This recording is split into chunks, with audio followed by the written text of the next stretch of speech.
honesty perhaps aren't the greatest matchup, and especially at election time, it's perhaps what they aren't telling you which is most interesting. But without even knowing they're doing it, politicians can give away tiny clues about what they're really thinking.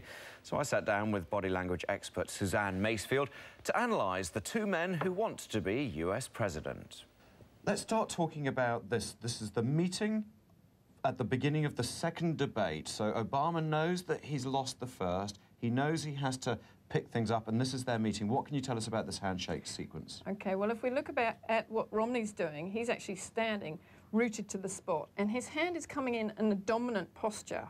And Obama is coming in, his hand's almost underneath, but he's going to redress that, and he does, by stepping into Romney's space and twisting the hand slightly so it becomes an equal handshake, and then he pats him on the arm. Which is, I would have thought, a friendly gesture, but no. No, it's he who pats last wins. This is a power play, and you see this a lot in business as well as in politics. And with some of them, they even actually carry on up into the shoulders. So literally, he who pats last wins. So Obama's redressed this whole balance here. And this is why Romney looks slightly awkward here, although smiling, it doesn't look that warm or genuine. Yeah, it's not a real smile. It doesn't reach his eyes. It's almost like a grimace, or if you think of a lion opening its mouth, it's almost like a snarl. So the power play continues once they actually start speaking. What do we read here while they're actually debating?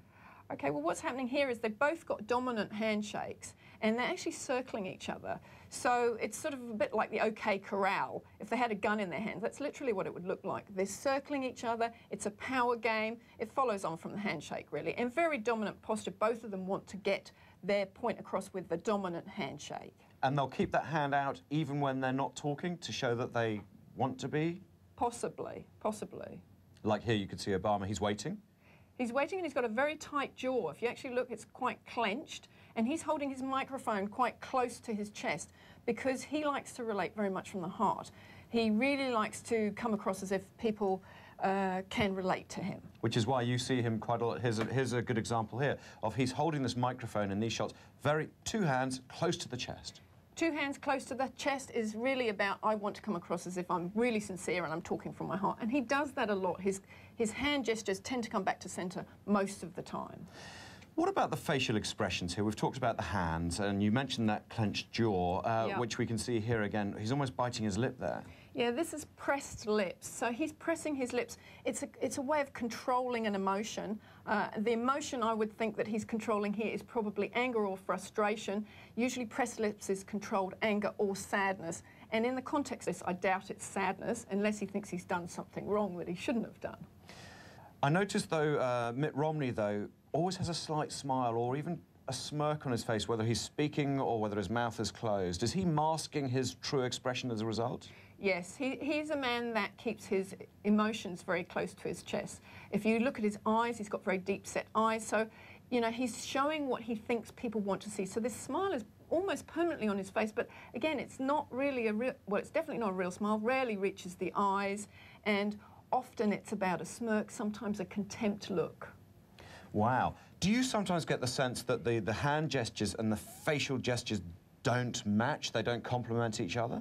Definitely, and unfortunately a lot of the time with Romney. But it's not even just the hand gestures. If you think about Romney's tone, he has a beautiful lyrical tone, and he goes into this sort of storytelling mode where he adjusts his tone so it draws people in. But unfortunately on his face, he's often showing micro expressions of anger or contempt or frustration. So it's a complete mismatch and confuses people on a subconscious level. So they really start to feel quite untrusting with this man.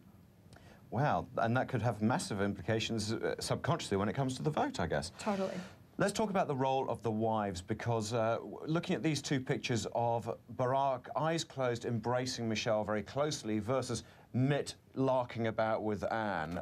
Tell us about your observations of this contrast. Well, if you look at Obama when he comes off the stage to see Michelle, he literally goes in and he draws her totally in. I mean, they've obviously got a very good, close relationship, and I think he depends on her an awful lot because he actually leans into her for that hug. It's, you know, it's almost like a comfort thing.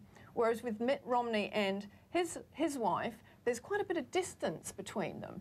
So although they're projecting, you know, that they're very connected, on some level there is a disconnection, or that may be how Romney relates. You know, it may be that he is much more a logical person rather than an emotional person.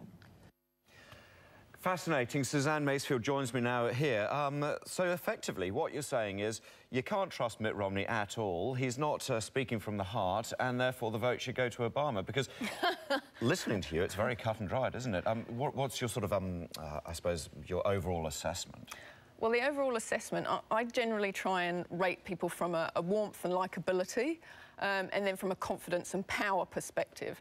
And I rated the likability and warmth with Obama as an 8 out of 10 because he does come across from he's a master communicator and he really does draw people in.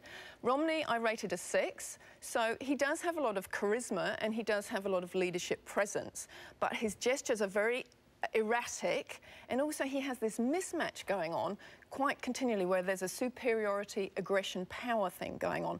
So although he's very charismatic, he does have this untrustworthy aspect that's a mismatch. The power aspect, they come a bit closer because Romney does have very good leadership presence in his body language.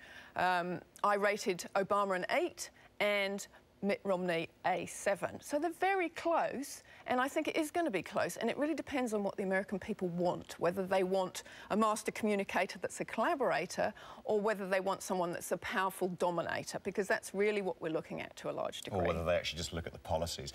Exactly. Now, of course, you do this in your line of work every single day. You run a company where you go into corporations and what, are you helping people to select good employees, or you're helping employees to prepare for selection? Both of those things, yes, certainly work with HR and recruitment. I work with surveillance, but I also work with managers how to actually effectively work with their teams and recognise their own body language, because most people, as much as we've heard a lot about body language over the years, most people are relatively unaware of how they're coming across to other people, and it can be sabotaging their progress in their life and their career and their relationships. And yesterday when I saw you, and also this morning, I'm suddenly very conscious that you're probably picking up on all sorts of things I'm doing. You told me to put both feet on the ground. You suggested it because that would keep my energies going.